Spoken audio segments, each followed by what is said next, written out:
Yes, it's a date, and of course it is time for us to be able to get that date going right about now, right here on the summit, because every Wednesday, 9 p.m., we go live from across Rwanda, and of course from our broadcasting center right here at the Rwanda Broadcasting Agency, RBA. If you like RwandaTV, this is where we come live from. Of course, we actually do scale the heights to bring you all the conversations that actually matter to each and every one of us, especially from a perspective of development, and of course any other topic that you prefer us to be able to have right here to try and break down some of those issues. And if you're hearing this voice for the first time, if you're seeing this face for the first time, as always, my name is Eugene Anangwe. Thank you for making time. We are live across all our digital platforms, including YouTube. And any moment from now, if you're actually on the YouTube channel, you'll be able to get this particular feed coming on your way. Just jump in there and, of course, be able to comment, give us your feedback, give us your thoughts on the topic that we're about to talk about right here in the program. On the X platform, formerly Twitter, we are actually right there. The hashtag to use is the summit. RW. That's the hashtag we will be tracking throughout this particular program, and feel free to write us your thoughts and I'll be able to sample them in the course of this particular program. Listen, it's about less than 20 days to the first ever, very historic general election happening right here in this amazing country, Rwanda.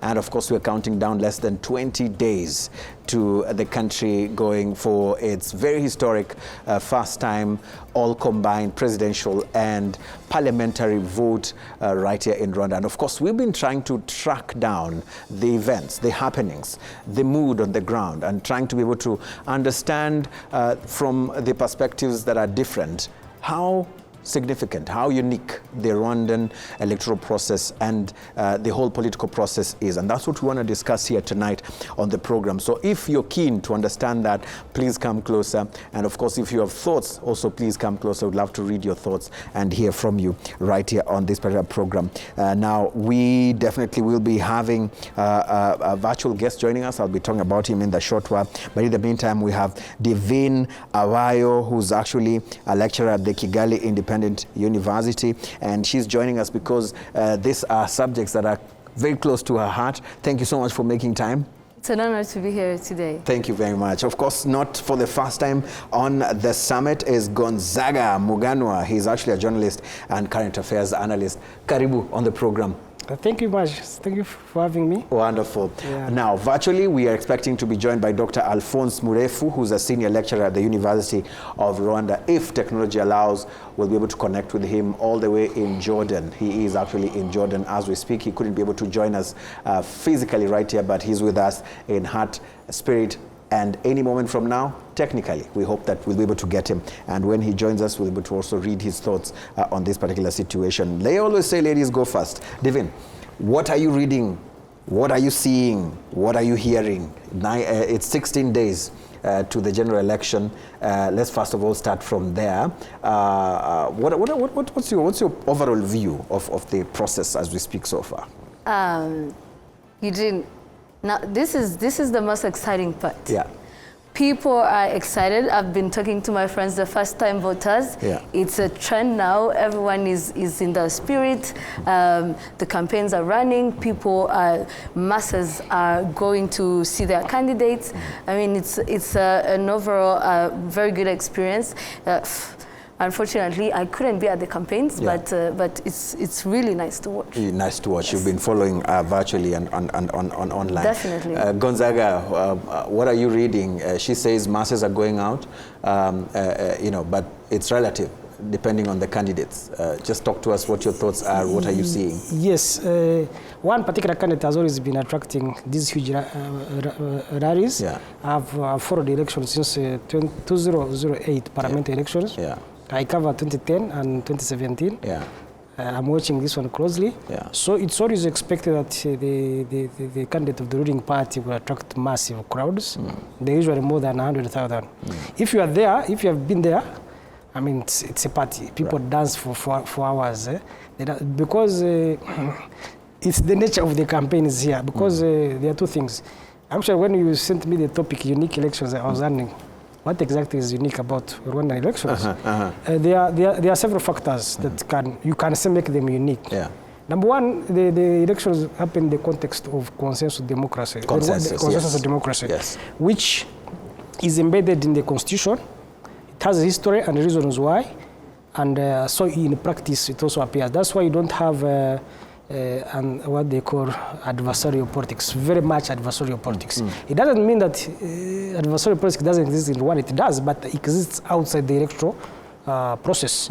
And also the fact that the majority of parties are supporting one particular presidential candidate. So it creates a situation where people are not shouting at each other, instead they are cheering, they are celebrating. That's one fact. Of course, the second fact is that there is a dominant party which controls almost, or at least has influence on many aspects of the state and of the population, and has mass support. So it creates a situation where the competition is almost negligible. It's not even much visible. They have the space, they can go on any media, they are allowed to go everywhere across the country. But they aren't attracting much. They're not attracting much attention. Of an interest. Devin, for you, especially on the uniqueness of the Rwandan electoral process, political process, what stands out? Because he mentions several factors. For you, first of all, as a young person as well, and as a lady, what stands out in this process? Thank you very much for the question. Personally, what stands out when it comes to the Rwandan electoral process is, I could say very much, because the government has invested so much into this, and we have actually made a tremendous progress when it comes to elections. I have been seeing people saying we never voted before because we didn't even, the elections weren't that too much attractive, and we didn't want to participate. But if you look at the people who are willing to vote, and the way people are so excited to have their voice heard, because this is one of the things where people get to participate actually in decision making directly, because if you're voting for the decision maker, you're actually participating in decision making. So personally, things have evolved, and one of the, you said as a lady, one of the things that stands out to me when it comes to the electoral process here in Rwanda is that we have women representation. You know, this is a constitutional guarantee. 30% of women in decision making, but also we have reserved seats of women in parliament, which is really something that stands out to me when it comes to the electoral process here in Rwanda. And number two, this one is actually very close to my heart. I'm just gonna say it in comparison to the region's electoral process around.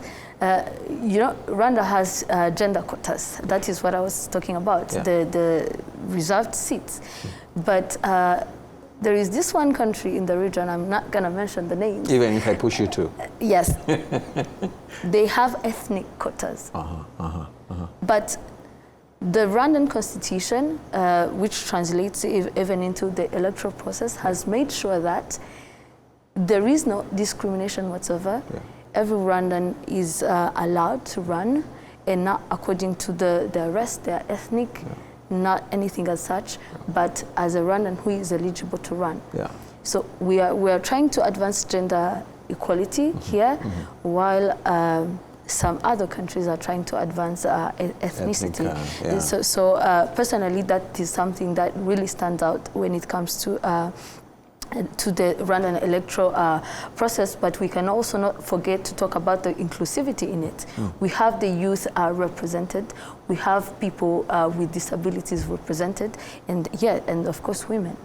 We'll come back to talk more a bit about the youth, because we're seeing what's happening across the region in terms of the youth, in terms of the involvement in government decisions. Kenyan Gen Zs. We'll talk a bit about that. But Gonzag, let's take some steps back and pick on one aspect that you mentioned on the uniqueness, and that is the aspect of consensus politics as part of the political process here in this country. And this process has received its fair share of criticism, but has also, worked for this country in a way that the country says this works for us, and this is the direction we are taking. Let's talk a bit about the consensus politics, especially when we see other political parties every election process say we will not field a candidate. We are going to support, one candidate for this particular process. And I overheard someone say, okay, why don't they just fold and then join that particular party in that sense? Just give us your analysis on the pros and cons of this consensus politics as part of Rwanda's political process. I heard the RPF candidate was defending why other political parties are supporting his candidature, yes, and giving some reasons which people may have heard of. But there are historical reasons, as I said, why there is the consensus model was adopted. But there's also a question until when. This is a debate that is coming up. Hasn't it lived its usefulness? Because if we have a situation where political parties are so comfortable working within the RPF coalition, the extent they don't present their own agendas, the population doesn't know even they exist. Most of people don't know that there are 11 political parties. People think there are 2-3 parties because they're the ones which go out to campaign. Doesn't it limit the choice? Because, I mean, the young people are very excited they are voting for the first time. But do they have alternatives, really competitive situation? So the advantages of the consensus model is that he talked about the choice of unity, making sure there's no discrimination, and making sure people are heard, because when we talk to the parties, they say when they're in the forum, they are listened to, they can present their agendas, which some are adopted and incorporated into the national development master plans, which is good. Also, you have to understand the context within which the consensus model succeeded or worked. Because it was even in the Arusha agreements in 1993 that were supposed to end the war that was there at that time, it was a vision of having many political parties working in the national unity government. And they were there after 1994 in the first post-genocide government. There were many parties were inside the government at the time, but they were not united. They are conflicting. Some people were making decisions different from what was agreed upon in the cabinet and so on. So a model where there has to be really working together that is not only a formality, but people believe in it, had to come about. And most of it came about when President Kagame consolidated, first within the RPF by becoming chairman, then being elected in 2003, and with the new constitution. So his competence and his figure as the leader of the country enabled other parties to feel comfortable and follow his agenda. At least, because if you try to implement a consensus model when you don't have a dominant leader or a vision, politicians are politicians. They will always conflict. They will always fight. They'll overrun. So so it was very important. It is still now that the model works. That to the extent there is a clear leader who is leading the system. But you also have to understand there are other politicians who reject his government. That's why I was saying that there's another aspect of Rwandan politics that is beyond elections, because we have a big political class in the diaspora, or some of it who are strongly reject the current order. We have others who are here who try to campaign, or at times they deliberate, they don't even fill the proper papers so that they have an excuse to say the system is excluding them, and so on. So we have to look at, is the consensus still relevant going forward? Number two, is it accommodative enough? Like if young people, Gen Z, if they decided to become candidates or to express themselves much more politically, will they be accommodated? Do they have space for growth? Number three, can we bring in all political, apart from, of course, genocide deniers and people who have rebel groups, but others who also have views, think they should participate in the process inside Rwanda? These are questions we need to ponder about. Which we'll come back to actually probe even further. But Divine, I want to bring you in on this, especially the argument when others see the political and electoral process in the country and they say, we already know what's going to happen. There's no need of even campaigns. Why are we campaigning? Let's just get done with this? You know, what do you tell such people who have such thoughts? I've been seeing discussions around that, and they're saying, you know, this money, we could invest it in something else because we already know what is going to happen. But my take on this is that Rwanda is a civilized nation. We follow the rule of law. Yeah. There is nothing like we already know what is going to happen. Yeah. We follow the law, and the law is that we have campaigns, we vote, and everyone gets to participate in that. Otherwise, we would just be fighting just like that, saying we already know what is going to happen. But my take is simply that Rwanda is a civilized nation, and we follow the rule of law. And elections must happen. Of course. Right. Gonzaga, what would you tell such people who have that kind of argument? About the nature of the political process. And it is important that that argument is taking place because it calls upon us to improve, to look at exactly can the system be improved continuously. What improvements? What would be the improvements? Because you see, democracy or elections don't take place within this 3 weeks campaign period or the period beginning with this year when the electoral calendar came about. Yeah. They're supposed to take place throughout a long period. Yeah. Because you cannot come about 3 weeks to voting day and you cover the whole country and people know you and vote for you into office. You definitely will have a disadvantage against a very famous person who is and a high achieving person. So we need a political process for me that allows, that accommodates people with ambition, people with skills, people who can promise something to take a long time being exposed. I'll address another issue related to that. Just pack that thought there and elaborate further. Being exposed by who? Who is supposed to take that responsibility? Okay, very interesting question. Of course, they can, those with aspirations themselves. Yes. The other day, I think we were also here on a morning show, and somebody was saying that anybody planning to contest in 2019, they should start preparing immediately on 16th, after we vote on 15th, people start early, because that's why you end up with a candidate who shows up or to the electoral commission missing a document which they should have acquired long ago. Yeah. You see, number one, those with ambitions have to begin early. Number two, of course, the registrations also has to be accommodative, that people can move around, can practice actual politics over a long period of time. Of course, not disrupting work. Number three, of course, is the political organizations. It is their responsibility to provide leadership. If they decide, I'm a critic of their being in supporting one candidate. I'm a very strong critic of this, is especially historical parties like PSD, UDP.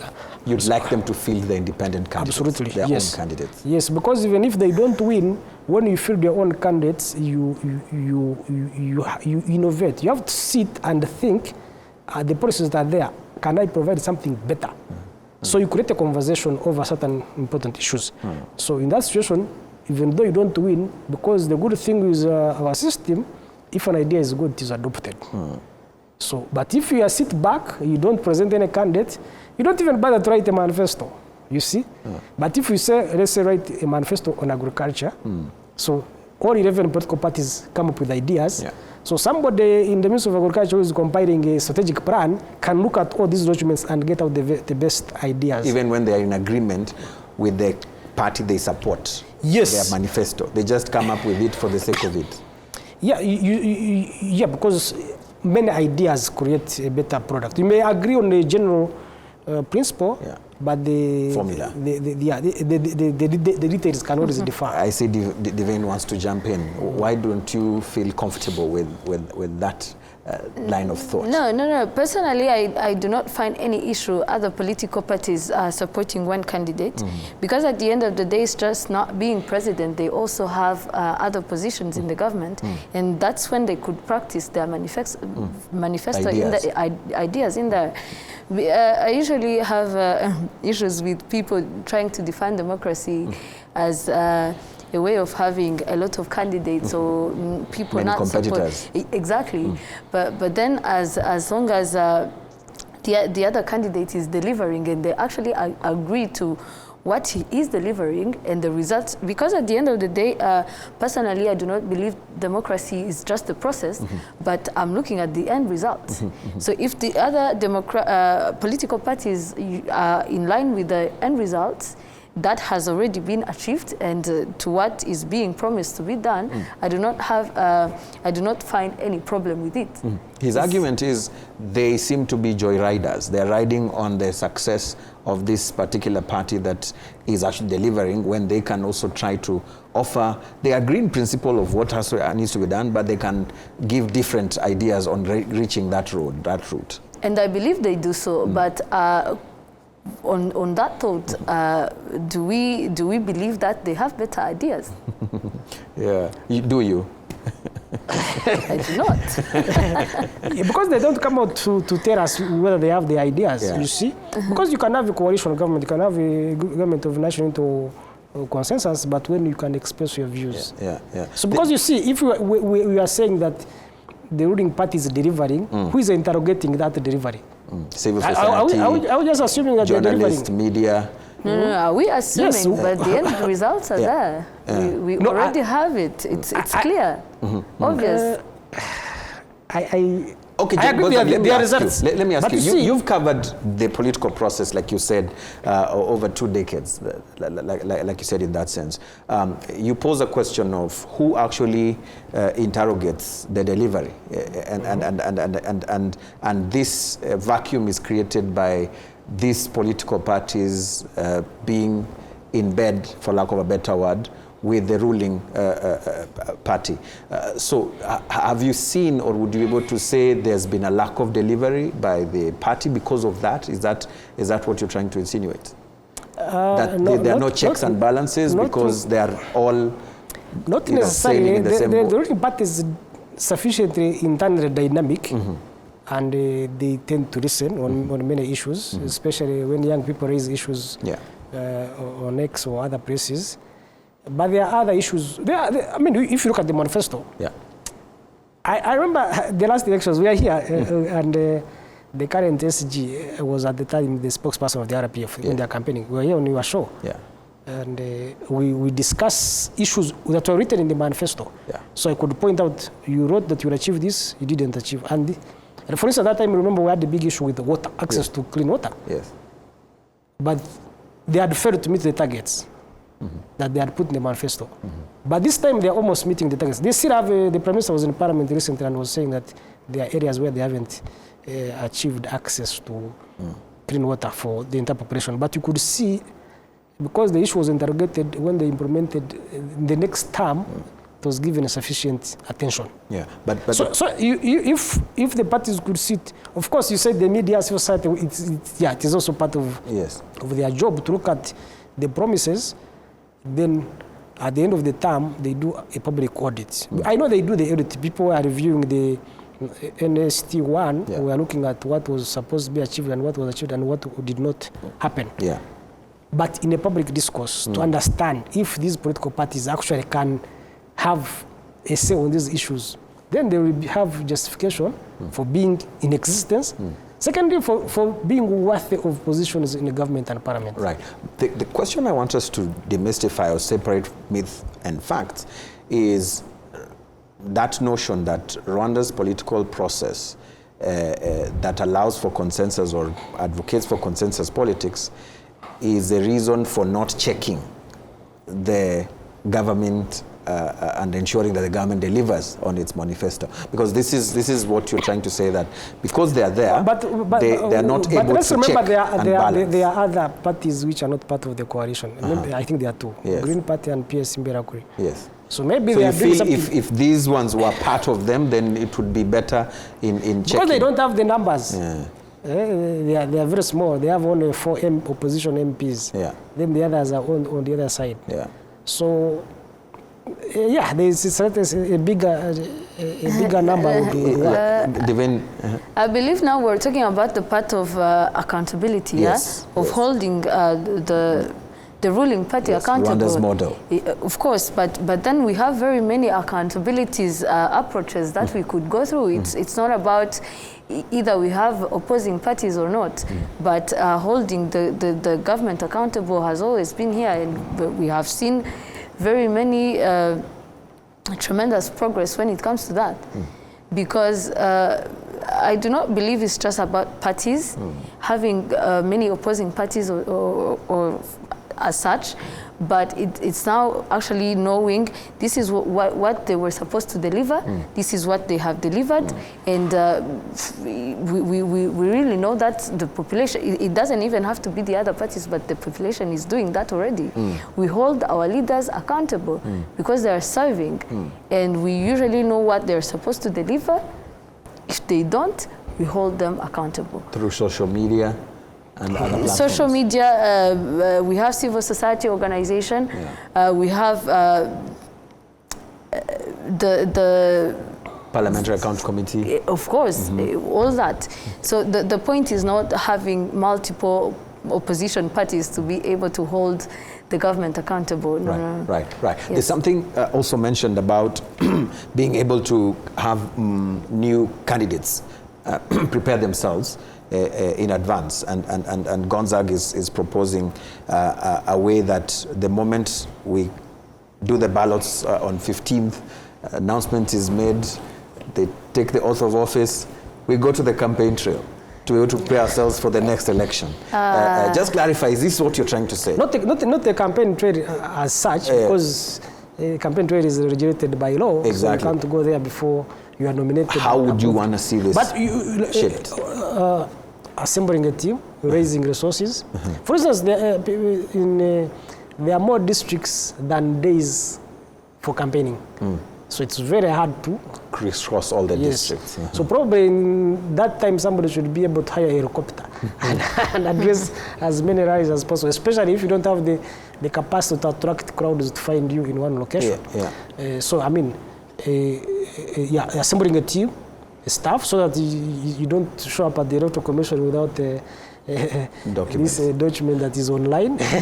You see, having an agenda that is well articulated, understanding the politics, because you see, one of the issues that is not taking place in this campaign, we're not discussing sufficiently regional issues, yet they gravely impact our life here in the country. So, and being known, of course, because you see, if you plan to be a candidate and you are a regular on the summit, at least by the time you declare, the audience has a particular... So I should expect an influx of people with interest to come on the show. But why I ask that question is that regulation that exists already makes the electoral process unique compared to what happens across the region. In a way that I know of countries where it happens in the way I was describing, that it is in an electioneering process throughout. By the time we are voting, the moment we vote, the moment the swearing in happens, people start campaigning for the next election. And that keeps a country throughout in an election mood, where people are either accusing this on this and promising I could have done better and I will do better, and people start planning on their positions in the next election. And Rwanda's is a bit unique because after the campaign periods are done, I've had conversations with those in charge of regulating the electoral process, and they've said you have to clear any of your campaign material. Those who have stickers on vehicles, you're not supposed to be moving around with them. Those who have t-shirts and all that, campaigning period is over. And now we go into the election process. Once the election process is over, those who have won are sworn in and they take oath of office and work continues. And so won't that hamper or affect this uniqueness? And that's what I'm trying to understand here. I believe it's a matter of priorities. You know, we have to keep the country running. We cannot keep campaigning until the end of time. His argument is to prepare other leaders and I don't believe it's a matter of time really, but it's a matter of knowing what you're supposed to do and strategizing accordingly. Because the law is clear, the requirements are clear.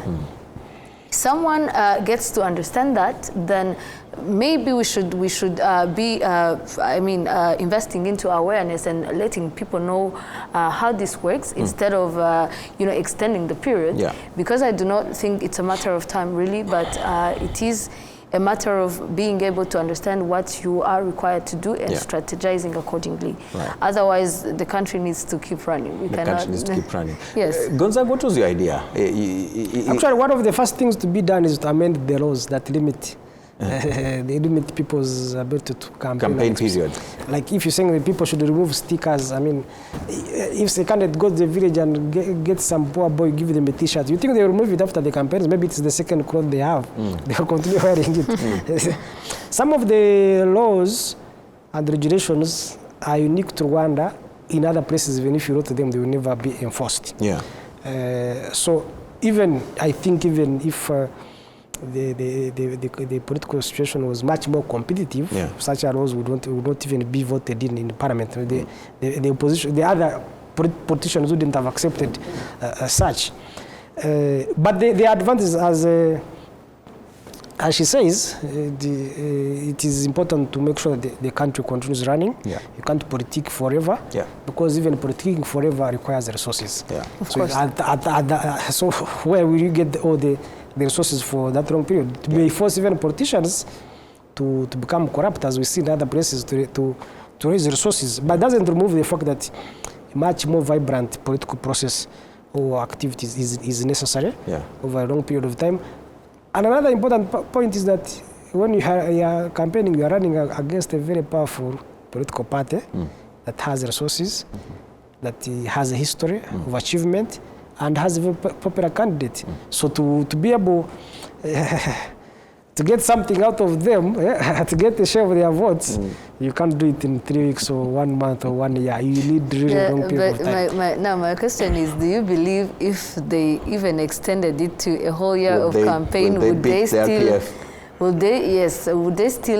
beat the opponent? It would not require only extending the time, but also many other reforms, many other changes. But are they desirable? Do Rwandans want them? That's also a different issue. Exactly, that's the whole point. Do we need that? It will come in because you said we'll talk about, but I can bring it now. Yes. Gen Z, where are they? They are also ambitious. They probably have young people who think in 20 years' time they should be president, and it is their right. Or should be member of parliament.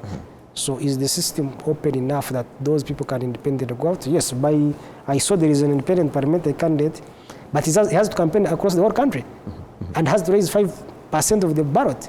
Is that even possible?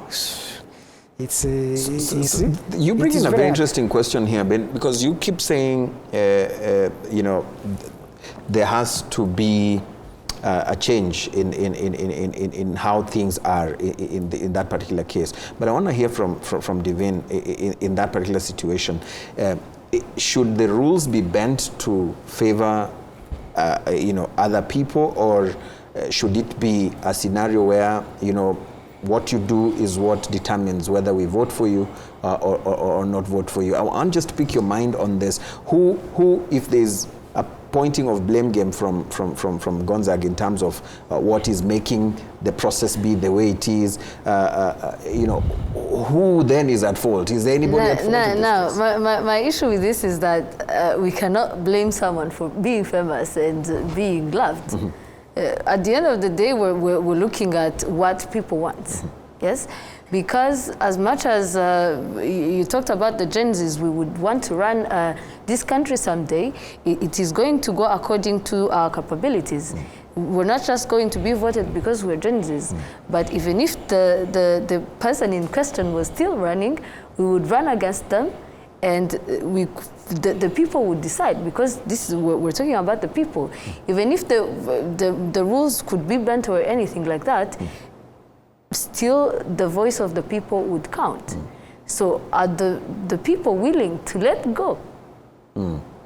At the end of the day, it's what the people want, and as long as that is what they want, that is pure democracy to me. Right. Yeah. Yes. Yeah. In that case, Gonzague, then I would ask you this because I know from the political process in this country, especially in the presidential aspect, there's been a uniqueness in that sense, especially when you're talking about the incumbent, President Paul Kagame.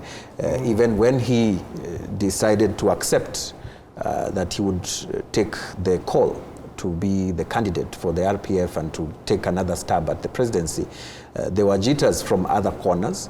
While here in Rwanda, people are like, yes, thank you so much for accepting. In fact, I had a cab driver who told me, because that time it was still uncertain whether he will accept or if he will be running again or not. And he told me, if he does not run, we're going to put a banana trunk. And we're going to stand behind that banana trunk and ask the president, say, you refuse to be our president. Look now, we are now going to vote for a banana because we want you to actually run by force, by fire. In fact, this is what they are trying to say. So I want to understand from your point of view in that particular aspect, is it fair that he gets this level of criticism from certain quarters when people are criticizing the aspect of the candidature, that especially versus what Divine says, it's us the people. We want him to run. We want him to come again. I think you remember I was one of those who were opposed to changing the constitution. So it's not necessarily other people outside. There are a few of us. Yeah. I still have a complaint. We are not given time to campaign against the majority. I know we do not have one. The people genuinely wanted him to stand because of what he stands for stability, for hope. And as I said, I might appear as if I'm campaigning for him, is one of the very few leaders in the world who have been in power for a long time, but are dynamic.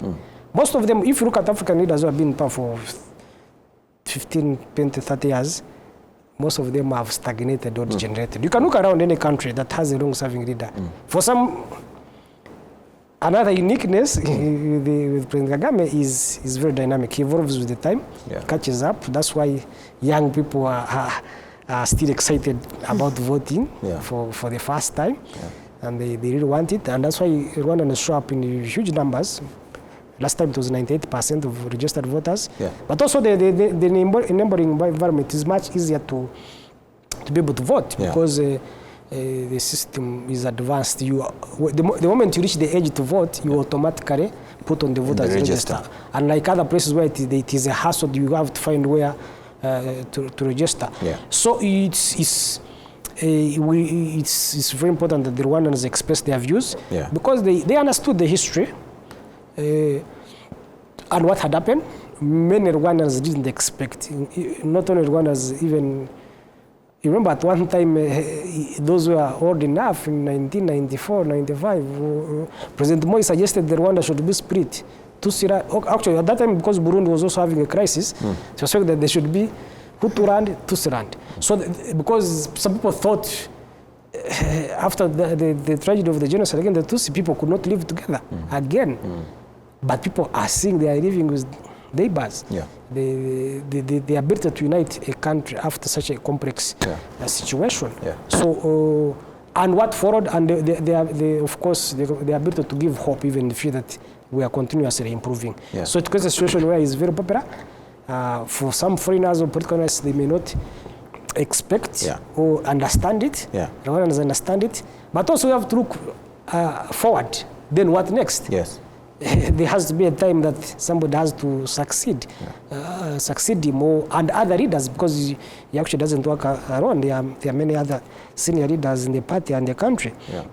So when I'm saying there should be certain changes, one of my views is that there should be a platform where potential leaders can actually stand out. And stand out where they have independent views.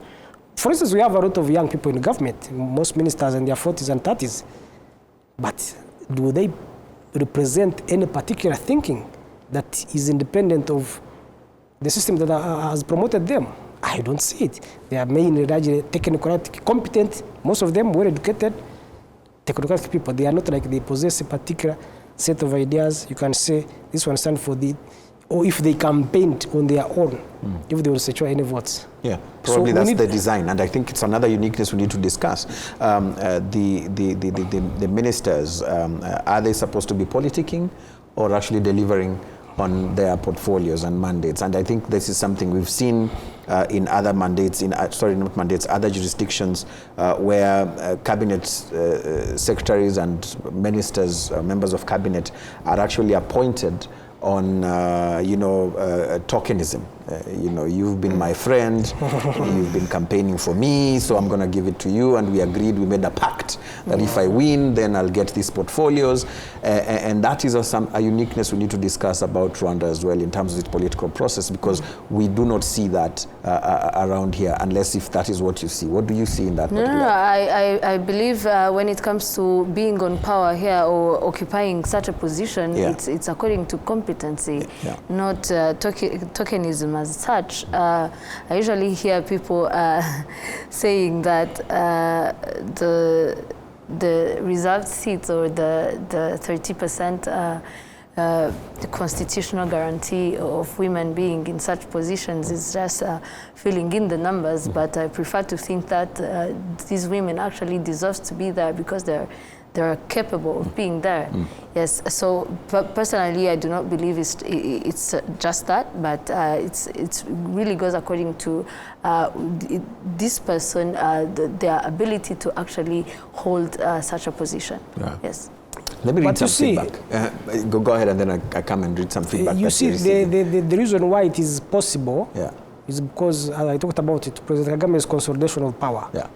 If he had been weak, then he would be needing to do tokenism to buy support. But because he succeeded in consolidating power, both within the RPF and the country in general, and also because he enjoys popular support and legitimacy, then but also of course he's also in his character, his personal discipline, of course, it also matters. Then he does not need to tokenism. Others in other countries, you see it because the leaders don't command sufficient support across the board to make a decision independent of their allies. So they give it to that person so that he can bring his community. Yes, because exactly. The president. They do it in many places. You make sure that you have to appoint somebody from this region. Even when they steal public money, you can't touch them because they have votes. They brought you votes. Yes, and one of the issues that the agenda for national unity has achieved is eliminating those different power centers that could compromise performance of the government. Right. Let me read some feedback. Thank you very much. You are doing so well, both of you, in terms of just analyzing this. I don't know if we managed to get Dr. Mrefu. I'm really hoping, and I'm sure he's following this conversation, and he must be really wanting to jump in. But if we've not managed to get him, it's also fine. We'll be able to try next time from a technical perspective. Let me read the feedback from Charlene Chikomo. I call him President Chikomo because he actually harbors ambitions to become president of Zimbabwe. We've had conversations with him in several platforms, and he says this. Anangwe, please give the lady a high five. I'm going to do that right now. Chikomo, done.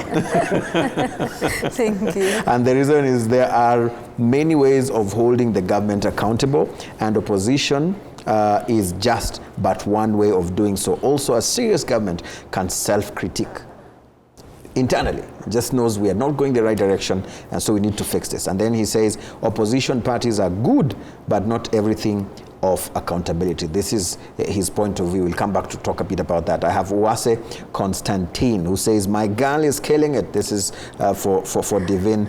And of course, he tags Teta Shami and Akariza, and he's asking them if they're following. I'm hoping that they are following. And then I also have Didas Ndamira, who says, Sylvie would love this. We all should. She must be a Gen Z or millennial too. Inclusiveness ticked. I think this is what they're saying in terms of the inclusiveness on this specific panel in that sense. So please share with us your thoughts. Tell us, what do you think from what you've been hearing us talk about for the last 45 minutes? What comments, what feedback, what views? Do you agree with everything? Is there any part that you don't agree with? How best could be able to describe the uniqueness of Rwanda's electoral process ahead of the general election in the next 19 days in that particular case. Let's talk a bit about some of the feedback that we've received. Charlene Shikomo says opposition parties are good, but not everything of accountability. In other countries, they've always felt that democracy, to exist in those countries, there must be what they call strong opposition. If opposition does not exist, then they tick off that that country is not democratic. There are no democratic processes in that country. Divine. Yeah, I usually, a few weeks ago, one of my students asked me the same question. Yeah. He is a librarian. I usually call them typical Negroes. It's an inside joke. Yeah. And he was like, lecturer, we do not see democracy in Rwanda because we do not see opposition. But my definition of democracy, I don't know if it differs with other definitions of democracy, but I believe it's the government, which is voted by the people.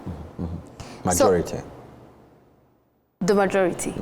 And if you look at the situation here in Rwanda, people raises their voices. The president going to rerun for another mandate was from the people. The people asked for this. And the man had to go back and think about it, and then he came back, gave us a response that he's going to run again. And that's my whole definition of democracy. This is what the people wants, and then we comply with what the people wants. Because at the end of the day, it's not about opposition as such, because why do we even need opposition if we like what we have in the first place? So we... which we do not always agree with. No, but I personally think we do not even need that. If everyone, because it's not like the law has limited people from running. No. Everyone has a right. If you comply with the regulations and the requirements, you can run, as long as you are eligible. So there is nothing like anything restricting people to run. So if they do not run, then that's not our problem. So whoever runs, the people are here to decide. If the people decides, then that's democracy. Right. Yes. Gonzague, the argument that if there is no strong opposition, there is no democracy. No, there can be democracy without a strong opposition, but we should ask the question is why there is no strong opposition. Then when we ask that, then we understand whether it's an outcome of democracy or an outcome of a restricted political space.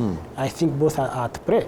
Because, for example, since the Green Party and PS were registered as political parties more than 10 years ago, no other political party has managed to get registered. It's not because people are not trying. They are trying, but there are obstacles. But that's not the main issue. Where I agree with her on the people what the people want, but also people may also be told what not to want. You see, I get the impression she teaches politics or something. I teach law. Law, you must have studied Karl Marx, who said that there has to be a vanguard party. Because he wanted to promote communism, but people did not know about it. So a political party had to tell them that this is how it goes. So maybe people may think they want this if something emerges and tells them actually you want this. That's how politics works. But the more important issue here is that we have to avoid copying other people's mode of democracy. Each country has its unique circumstances. And you have to practice what fits within your community, within your society, within the culture, because some of these things are not even historically. This type of Western democracy does not evolve naturally within African societies, most of our societies. There are even areas where I believe they are more democratic, even though they don't have even elections, like China, because they are better for the state to deliver a billion people out of poverty. That in itself is sufficient to to call the country democratic in their own culture. That's why they say that they have socialism with Chinese characteristics. So we also have to have democracy with Rwandan characteristics. Yeah. And that is very important because our previous experience with the democracy in 1959 up to 60-something, when the parties were fighting here on the streets, that some of us had to end up being born as refugees because something was just thrown there. People created parties. They had to base them on ethnicity. We know the results. Even 1991, when the multi-parties emerged again, because of also, there was a war, but also external pressures, people were fighting on the streets. Youth wingers of different groups were fighting on the streets, and most of them ended up being in Teramo and other genocidaires. So the context of why we must have a democracy befitting our situation is very, very important. Right. There's an aspect I want us to close with because I'm already being told it's usually the shortest 1 hour. It flies so fast. It is very short. So I want us to talk a bit about the aspect of the uniqueness from a perspective of succession, because this also comes up so many times. You know, for outsiders who don't understand the Rwandan context, they keep saying, okay, when will we have a successor? Why is there a successor in that sense? And if there was to be any conversation on succession politics as part of the political process in the country, how would it look like for you? Or what should it even look like? Well, the succession part of it, you know, Chinese voted for their president for life, you know. That is also another form of democracy, by the way, because this is what people wanted, they voted for it. Yeah. But in the context... Go ahead. In the context of succession, I believe that it will come to place when people actually vote for it. And I believe that we have very many aspiring leaders here in the country. From the Gen Z's side, it's not even the millennials, even the Gen Z's. I believe there are people here who are aspiring to be leaders. They are groomed into very good leaders, actually not even future leaders, but you know, we usually call it not the future leaders, but the current leaders. Yeah. I believe that when that comes to take place, we shall not have an issue because this government has invested into grooming future leaders. Yeah. And I do not find it a problem as of now because if that happens, then we have people ready and prepared to keep this country running and to keep the legacy actually alive. Right. So you feel when the right time comes, someone will come from somewhere? Definitely. Gonzag, very briefly, because we have only 2 minutes to go.